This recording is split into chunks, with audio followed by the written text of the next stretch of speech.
Hola, ¿cómo están? Mis estudiantes a veces me hacen preguntas por verdadero interés, a veces porque quieren que me extienda en una explicación, a ver si se me olvida que tienen alguna prueba, algún examen que hacer. Y una de las preguntas que me han hecho varias veces es, ¿cómo se llama el palito de la ñ? Les digo de una manera sencilla, rápida y muy cierta. Palito, palito.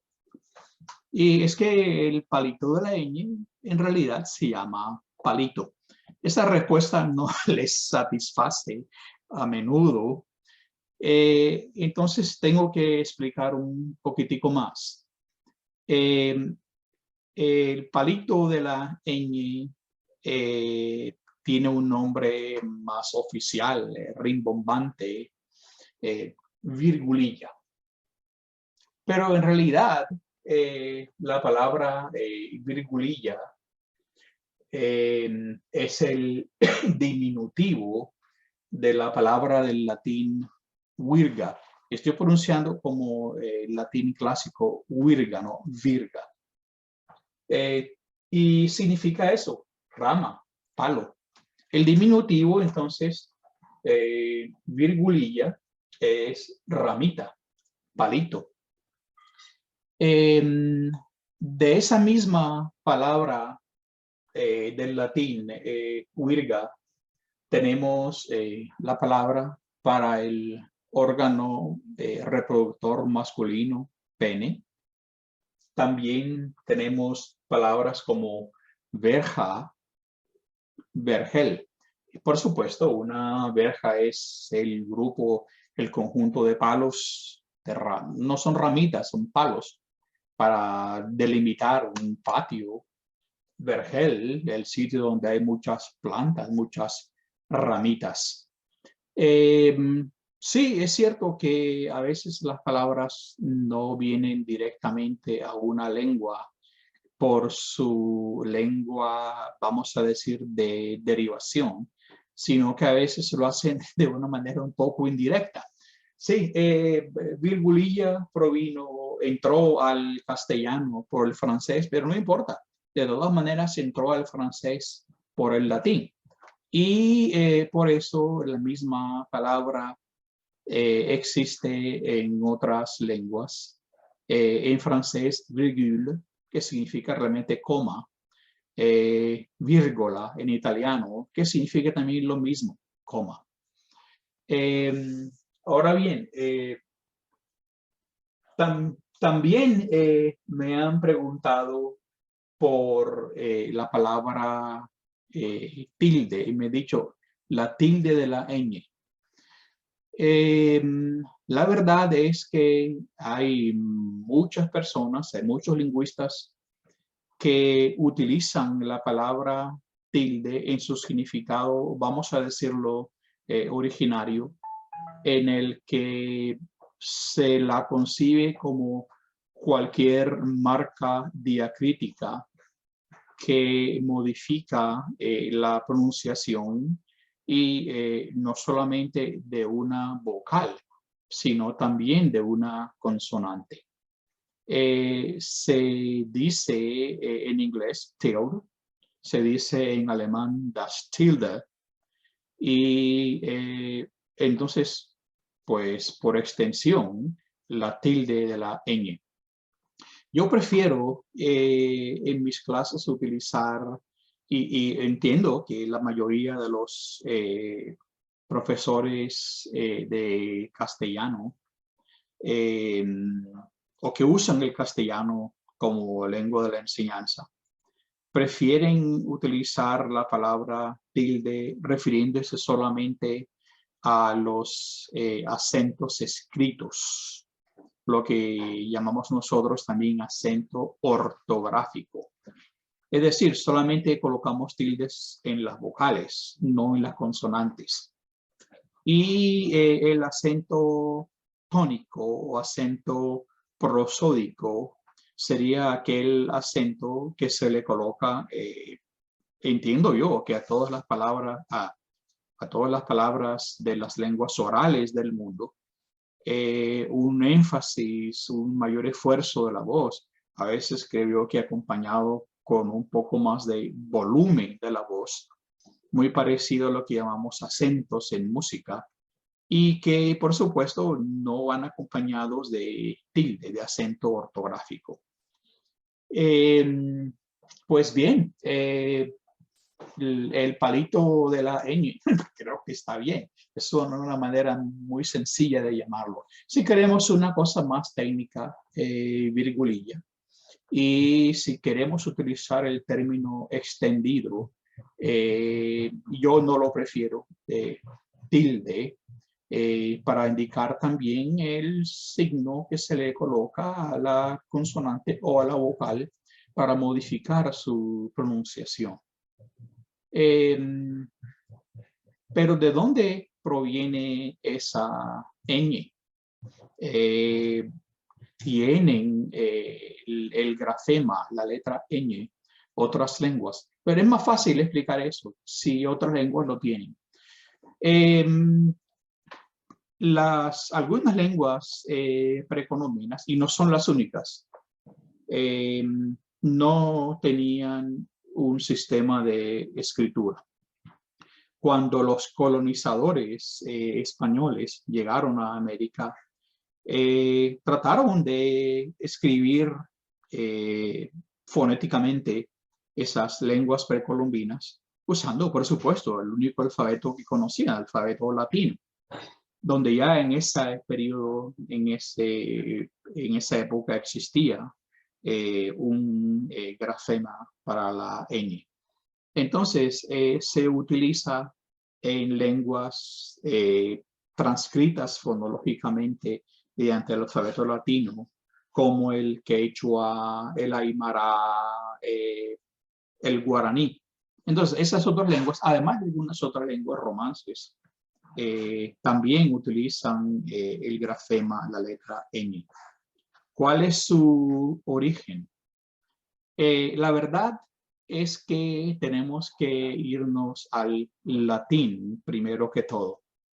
Este fonema, representado así por el alfabeto fonético internacional, el fonema palatal nasal, no existía en latín. Entonces, pues, ¿de dónde proviene? En esas lenguas romances que lo tienen. Es una evolución fonológica que proviene, anotado aquí algunas de la evolución fonológica de consonantes como GN en pugnus, que produce puño en español, NG, ringere, que produce reñir al castellano, NN, y aquí quiero hablar de geminación también, la palabra annus, que produce año, MN, de palabras como somnus, que produce sueño, NI, senior o senior, que produce señor. Entonces, estas combinaciones fonéticas van a generar, van a producir el sonido de la ñ, el fonema palatal. Entonces, quiero hablar de geminación. Una manera de ver la creación de la ñ es la de la geminación, es decir, geminación consonántica. Cuando una consonante se pronuncia un poco más larga, o en realidad son dos consonantes que deben pronunciarse como dos consonantes. no solamente como una. Digo esto porque parece lógico, pero es que a veces hay lenguas en las que las dos consonantes que se continúan escribiendo, en realidad no se pronuncian de una manera doble, no son realmente dos consonantes, se pronuncia una sola. Pero bien, lo que quiero decir es que es una visión incompleta el suponer que la ñ proviene solamente de dos n's, como ya dije el ejemplo de annus, dos n's, que se convierte en año. No, sino que la geminación muy probablemente tiene su origen en dos consonantes que al fin y al cabo se contagiaron, y eso pues se llama contagio fonético. También le llamamos asimilación. La asimilación es en realidad el proceso fonológico mediante un cual un fonema le transfiere su o sus características articulatorias a un fonema vecino. Puede ser anterior o puede ser posterior. Y quiero también tratar este caso de la geminación en algunas lenguas caribeñas. Perdón, acentos caribeños. Y no solamente suceden ahí. Lo que quiero decir es que es una visión un poco incompleta suponer que solamente la ñ proviene de dos consonantes n, sino que todo el proceso de geminación se refiere originalmente a dos consonantes que se asimilaron en una. Entonces, ¿cómo vamos a hacer para representar este fonema nuevo en castellano? Parece que lo que sucedió, y esto se hizo en la Edad Media, es escribir una N y por economía nos dicen, porque los pergaminos eran muy caros, porque la labor de estar escribiendo es un trabajo de tiempo completo.